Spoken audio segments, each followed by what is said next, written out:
Les hommes politiques, faut qu'on en parle. Des influenceurs, maintenant, c'est un truc de fou. À l'époque, De Gaulle, Sarkozy, même Hollande, il était pas aussi paumé. D'ailleurs, De Gaulle, on en parle, il faisait comme ça, il disait je vous ai compris. Puis t'as tout le monde qui était là, ouais, il vous a compris.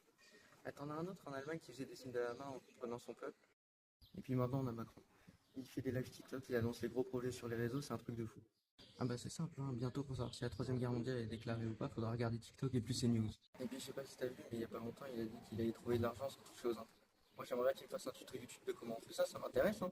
En plus, quand on y pense, c'est un peu paradoxal que le président de la République il soit plus présent sur le réseau de la désinformation plutôt que sur les chaînes d'information. Après hier j'ai regardé son petit discours, du coup j'ai pris exemple sur lui, ce matin je suis allé voir mon banquier, je lui ai dit écoute, pour être libre dans ce monde, il faut être craint. Pour être craint, il faut être puissant. Pour être puissant, il faut que tu me débloques 3,5 milliards d'euros d'ici 2026 et 3 milliards d'ici 2028.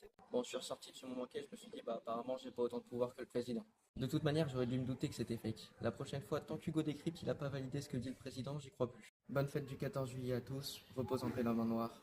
Salut le terrier.